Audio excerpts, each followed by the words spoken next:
Now at 10 and streaming on crossroadstoday.com, Victoria's boil water notice is over. What comes next for the city's water safety?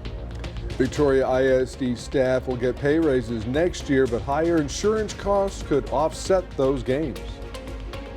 And from Katrina to the Texas Hill Country, how volunteers are teaching disaster recovery skills on the ground. Well, rain chances are on the rise this weekend. Plus, we're going to be taking a little look at the tropics as we have an update for you coming up on weather.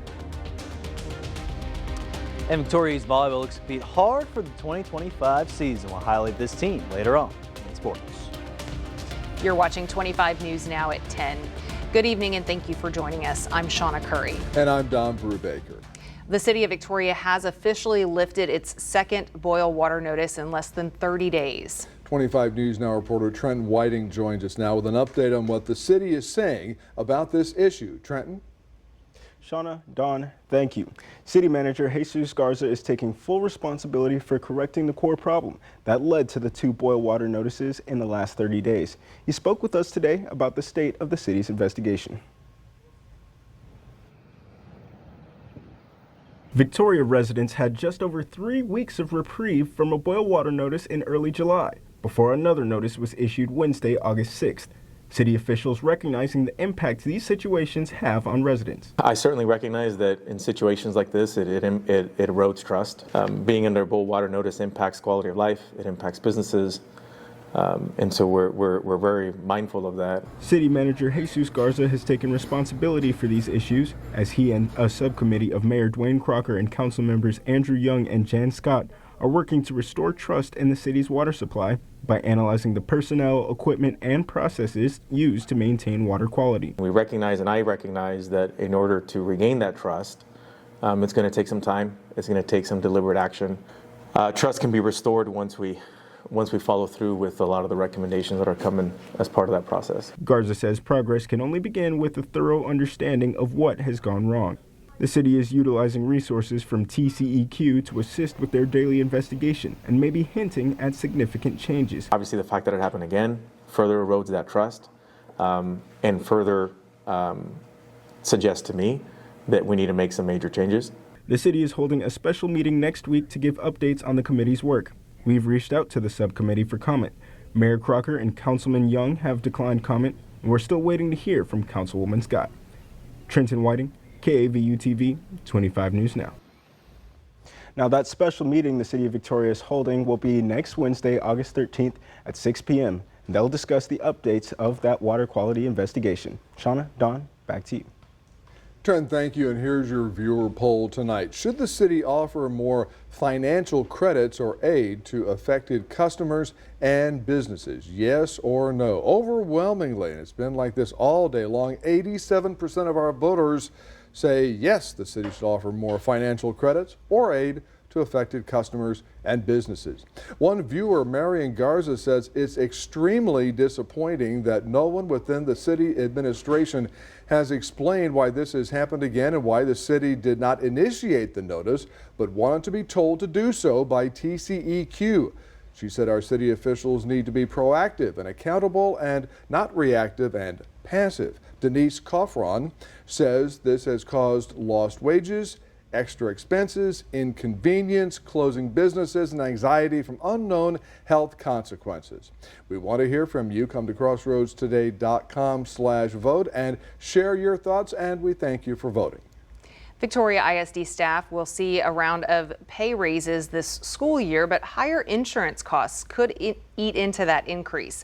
The Board of Trustees approved the new compensation plan at last night's meeting. Starting teacher pay will rise to $50,000, with raises ranging from $1,500 to $5,000 based on years of experience. Other staff, including paraprofessionals and bus drivers, will also see a bump. At the same time, employee insurance premiums are climbing nearly 10%, and the district is not increasing its contribution to cover the higher cost. The district is also proposing to hold their tax rate steady at 80.35 cents per $100 of valuation. A public hearing on the tax rate is scheduled for August 28th. The Victoria College Board is holding a public hearing as well on the college's 2025 tax rate. On Monday, the board will meet at 4 p.m. to hear from the public and take action on the item. The VC board is proposing a property tax rate increase to 18.32 cents per $100 of taxable value. The current rate for VC is 17.09 cents per $100 of valuation. Calhoun County ISD and Victoria College are getting a boost in job training funds. The Texas Workforce Commission is awarding Jobs and Education for Texans, or JET, grants to help schools train students for high-demand careers. Calhoun County ISD will get nearly $80,000 to train 150 students as registered nurses in partnership with Victoria College. And VC will receive more than $227,000 to prepare 75 students for work as chemical plant and systems operators.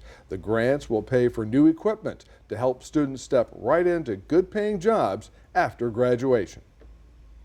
All right, well, now we're heading into the weekend. Time to check our weather, see what we can expect. Definitely hot weather for sure. And Jacob Lozano is over the moon about this moon tonight.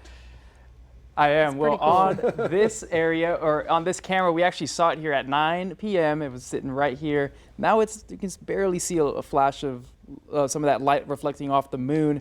It's a lot farther up north, but up higher. It's at 2:55 a.m. is actually when we're going to see the complete full moon there. It's called the sturgeon moon because in the month of August it was easier to catch sturgeons from what I've learned. But 99 was the high today. Didn't get much rain at all here. We had about 10%, but that rain was closer to the Houston area. If we take a look right there, more of Houston saw it. Some parts of Jackson County also saw some rain, as well as parts of Wharton County.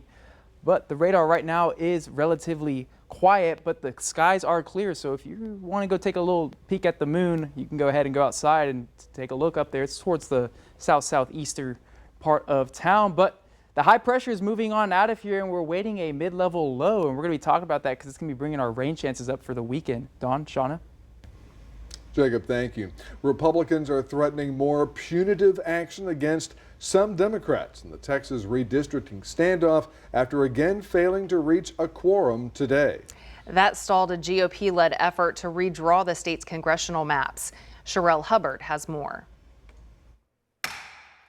There being 95 members present, a quorum is not present. On Friday, some House Democrats did not appear for the special session at the Texas state capitol, preventing a Republican-led plan to redraw congressional maps. The political tug-of-war has been going on all week since Texas State House Democrats fled the state to prevent a vote on the controversial redistricting maps, which could lead to Republicans gaining several seats in Congress. If you approve this map, it will be one more nail in the coffin of democracy. Thursday, a state Senate committee voted to advance a new proposed congressional district map to the full Senate, despite opposition from the public. Some of those opposed to the new maps say it is gerrymandering and based on the racial makeup of its communities. This map may have been drawn race blind, but it is in fact going to hurt communities of color. The governor of Texas has called for the removal of all absentee Democrats from office. There have been threats of arrest and restrictions on pay to compel Democrats to return to the state.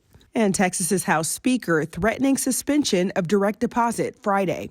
Those checks must now be picked up in person on Capitol grounds, effective immediately.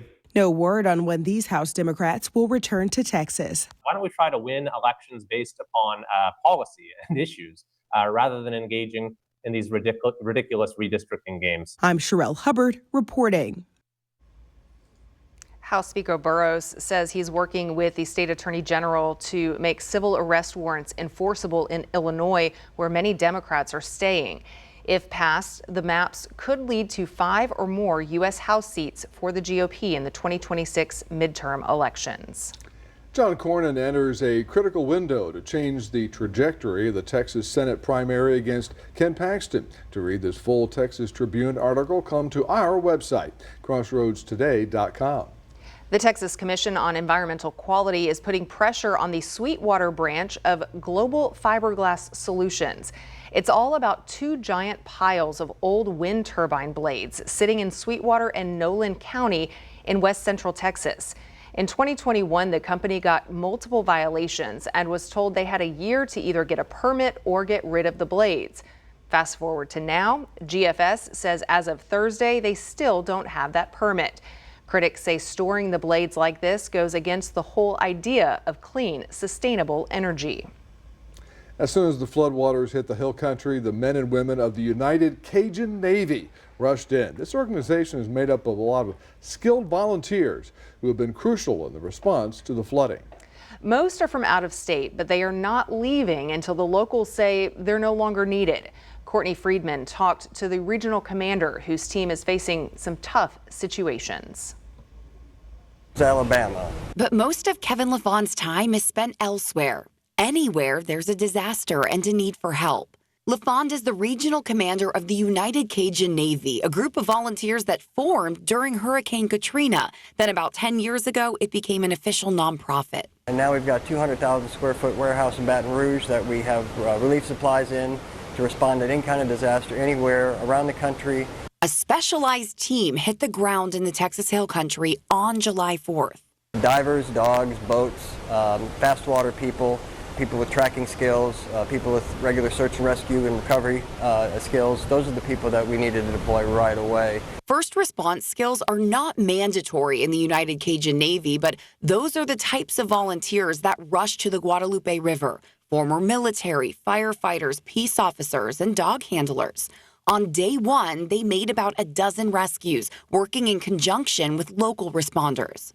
And then after that, you shift into the horrible job that not everyone could handle of recovery efforts. Yeah, the recovery efforts definitely take your toll on people, and it's a lot of looking for what you really don't want to find but need to find. And so the team's going out with dogs. Dogs are just huge assets to it. And then our drone team's flying over top with specialized equipment. Now they're spending their time teaching locals the logistical side of recovery. Our main job now is to help work with homeowners to connect the dots between all the equipment and volunteers that are out there that still want to help. Once locals feel confident, LaFawn and his team will step away, likely towards another disaster. But they will always be available to the Hill Country community they've come to love and respect. But we're only a phone call away. Remember to subscribe to our YouTube channel, Crossroads Today. Hit the like button and click the notification bell. Stay with us. Coming up on 25 News Now at 10, a massive response to a deadly shooting, what we're learning about the officer killed and the possible target. Also ahead, a viral Tesla video sparks a federal probe. How a driver's unauthorized filming at a top secret NSA site led to an investigation.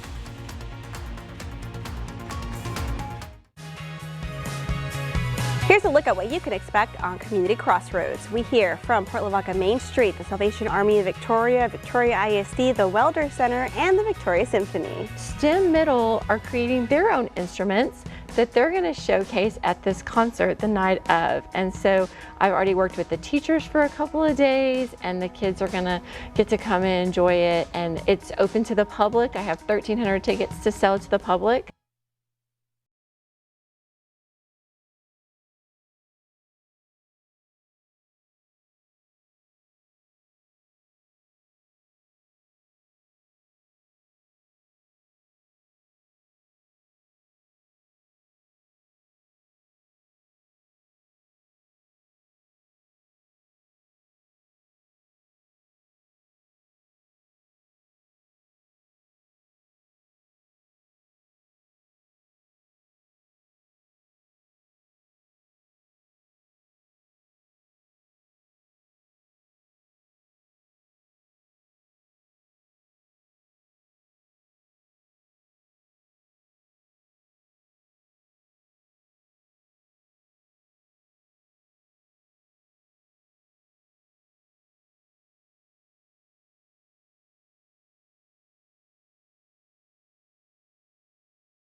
Authorities say an active threat is over and a shelter-in-place order lifted in Atlanta after police responded to an active shooter on the campus of Emory University.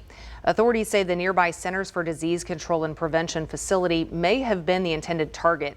Dozens of police cars, SWAT units, and other emergency vehicles could be seen surrounding the area.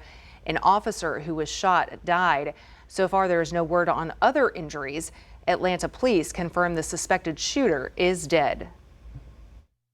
He's a white male, and he has he is a known person that may have some interest in certain things that I can't reiterate right now with any confidence until the investigation is fully conducted.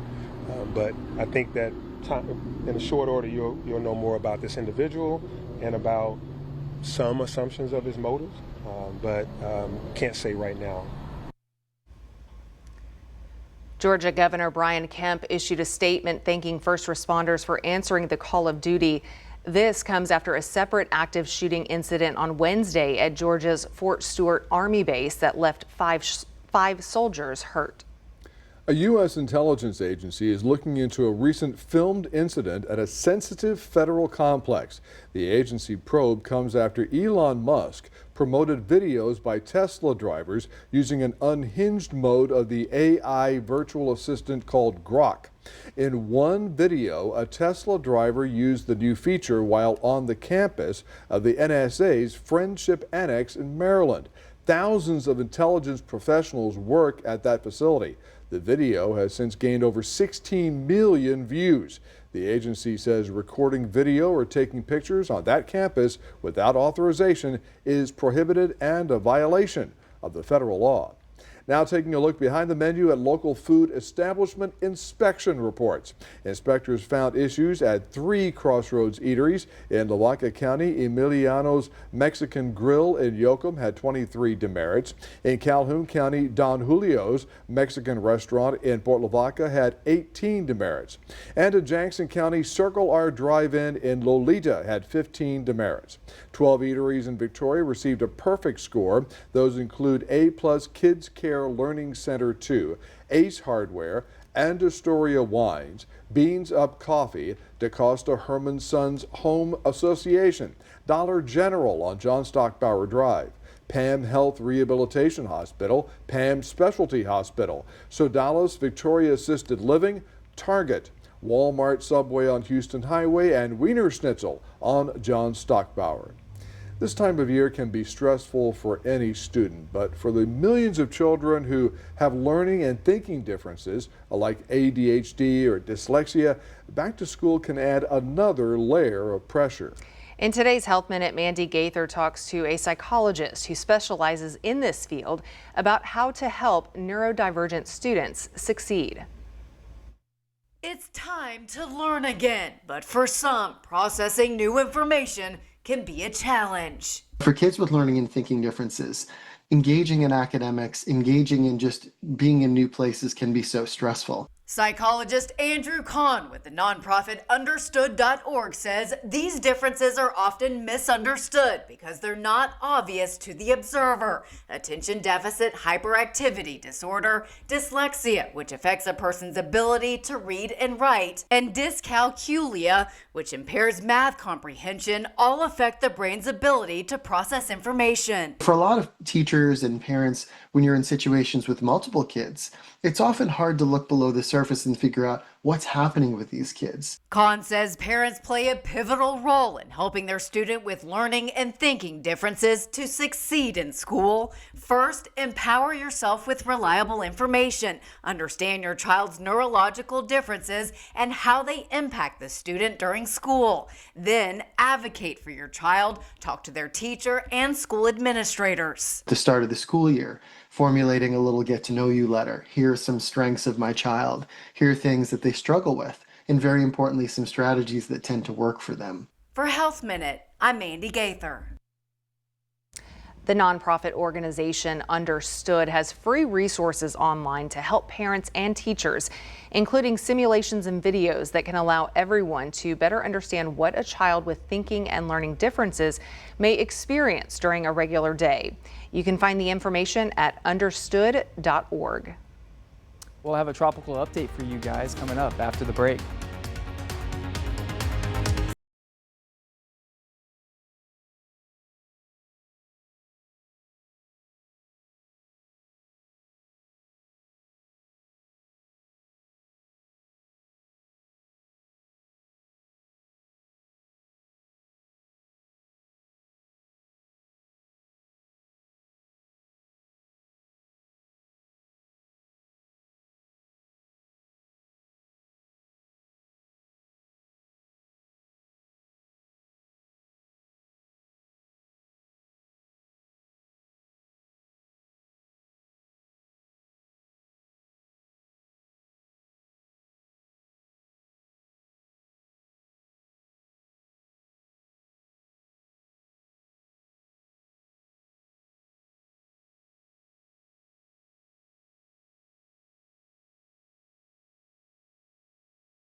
if you haven't stepped outside just yet, I suggest doing so. We have the full sturgeon moon right now for the month of August. That's what we call this full moon. And here's Patricia Miller who sent this in. Look at that moon right there. Very clear skies right now, so if you go and take some photos, we'd love to see them here at the station. But the cloud cover is going to be picking up here in the morning time by 7 a.m. And we're going to see those rain chances begin to pick up here in the afternoon time. So 2 p.m., we'll start to see more showers begin to pop up, especially on the coastline as that daytime heating picks up and we don't have that cap anymore. So showers will be able to elevate a little bit more here. We're not looking at too much, maybe a slight little thunderstorm with some of these here later in the afternoon time, but a lot of that stuff's going to remain more around the Houston area, but we could still pick up a good shower or two here in the afternoon and into the evening time. But by about 8 o'clock, start to see it really diminish here, but there's still more on the way. We have our mid-upper level low that's going to be moving south of Corpus Christi, but that's going to be helping wrap around moisture here in Victoria. So by 6 a.m., we could be waking up to a couple showers there along the coastline, but they'll be picking up here as we head through the day here by 2 p.m. with all that daytime heating picking up. We'll get to see some more shower activities. You see areas of like darker orange there, Moses, for some moderate to closer to heavier shower activity. So we could see a decent rain here Sunday, and we'll see it begin to die down here by 8 p.m. and then through the nighttime, relatively clear skies. But Monday we'll be picking it once again back up here for us with the shower activity picking up there around noontime again. So the rainfall totals looking like they're going to be relatively nice here in certain areas. Now some areas may not see much rain, but we are looking at maybe about an inch of rain with some of these pockets of showers, maybe a little bit less than that or none at all. But Sundays when we're going to really see maybe 1 to 2 inches of pockets of downpours here for us in the crossroads or around the crossroads, especially along the Texas coastline and more up towards the Houston areas. You can see some 2 to 3 inches of rain up there just out towards I-10 over there on the east side of Houston.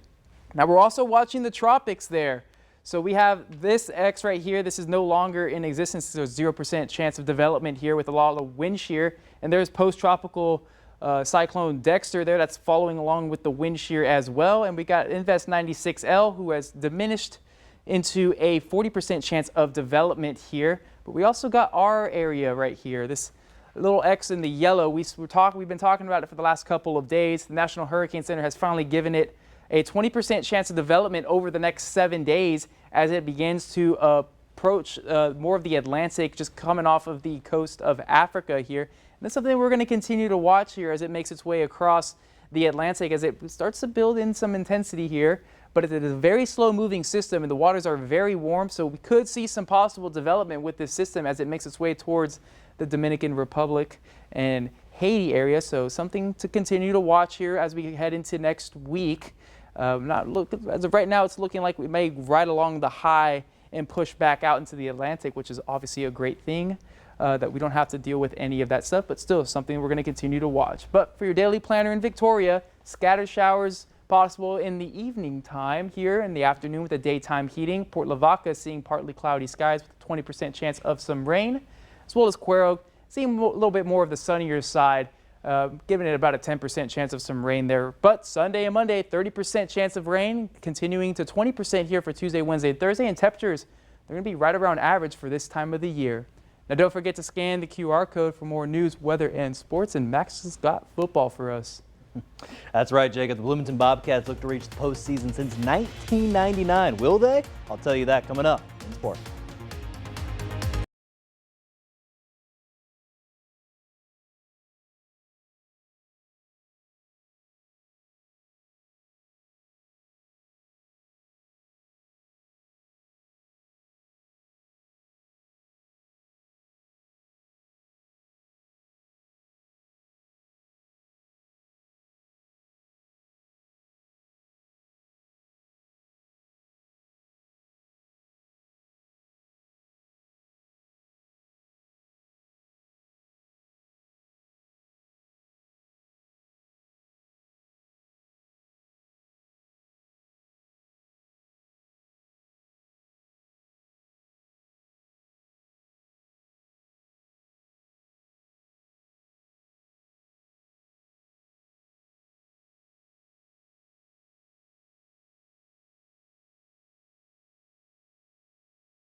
Early today officially started the first day of scrimmages being held for all volleyball, high school volleyball teams across the state of Texas. On Wednesday, we covered the Goliad Tigerettes volleyball team, and tonight we're looking at Victoria East volleyball, who last season went 22-15 overall and then 10-2 in district play. They reached 2 rounds deep for the playoffs and still have some top seniors in libero Addison Temple and Lillian Rather going into this year. And then head coach Shelby Spradley and middle hitter Lillian Rather kind of talk about what are some things they're trying to improve going into their first game there on Tuesday night.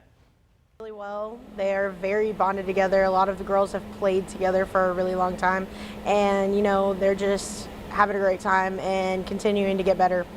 On leading this team, I want to keep energy high.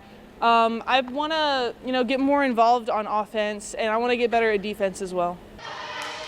I heard that Rather also is going to be the team captain this year for the East Titans, and she also wants to lead the team in kills going into this year. And again, they open up their season on Tuesday night. Now, staying in volleyball, but over to Victoria West, senior Isabella Buzel officially announced that she's verbally committed there to Concordia University to pursue her indoor and outdoor volleyball career. Buzel just wrapped up her beach volleyball season with Next Star and hopes to translate that over to the indoor year for her last year at West. And then her social media post, she credited her parents, coaches, and teammates helping her all along the way through this journey. So congrats to Buzel for heading over to Concordia University. Now back over to high school football, where this entire week we're previewing some of the top teams here in the Crossroads. Well, we're going to end off this week here talking about the Yoakum Bulldogs, who last season went 8-5 overall, reached all through 3 rounds deep into the playoffs. And one of the star players to keep an eye on going into this year is SMU wide receiver, big-time committed Xavier Barnett, who can move all across the field and make some big-time plays. But the main question for the Bulldogs going into this season is going to be that quarterback spot. Again,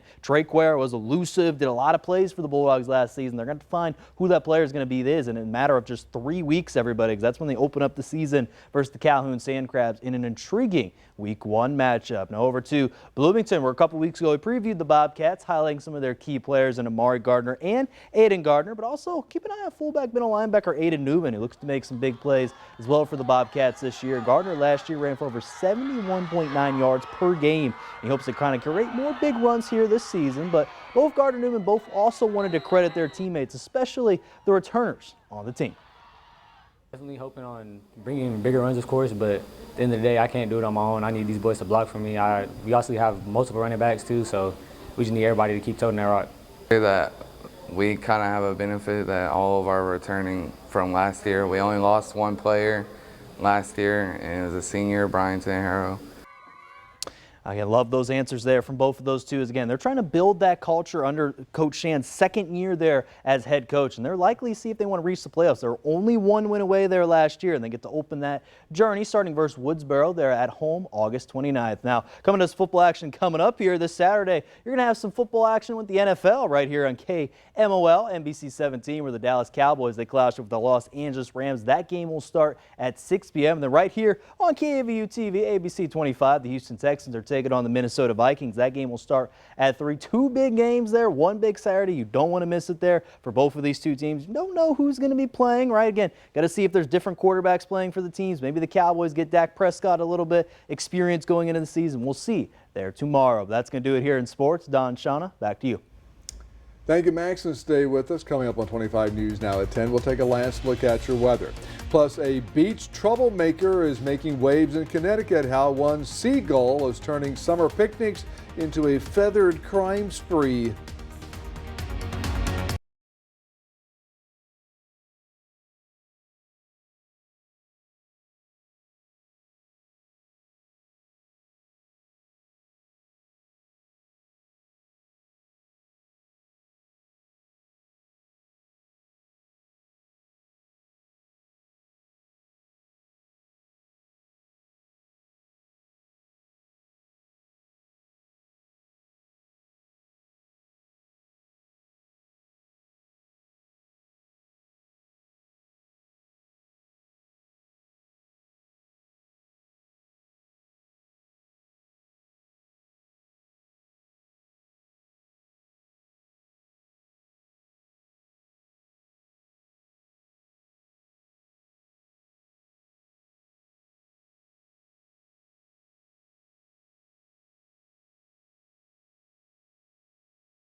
Well, there's a treat in the sky for many Americans this weekend. The northern lights should be visible for those living in some northern and upper Midwest states. Geomagnetic activity could trigger the aurora borealis in as many as 15 states on Saturday. The best time to see the northern lights, close to midnight. NOAA has a detailed graphics dashboard page on its website that can help pinpoint where and when the light display can be seen. If the colorful lights are not apparent to the naked eye, sensors in cameras and cell phone cameras can pick them up. Pretty cool. Interesting. Well, the casting couch is open for dogs who want to be the next Air Bud. Cineverse and Air Bud Entertainment announced Air Bud Returns. The 15th installment of the long-running film franchise is scheduled to come out next year, but they need a new golden retriever to play the title role. Dog owners who think their best friend can be the next Air Bud can sign up at returns.airbud.com. Every submission is eligible for a variety of prizes up to the film's release date. The first Air Bud movie came out in 1997. Wow. That long ago. Well, I get confused trying to tell them apart and remember which one is which. But they're so cute. That's my childhood right there. Oh, really? Watching those Air Bud movies? Yep. Yeah. Were you feeling like a child tonight, so excited when you saw that moon? Yeah, actually, I was like, they installed a new light on the camera, and I was like, no, that's the moon.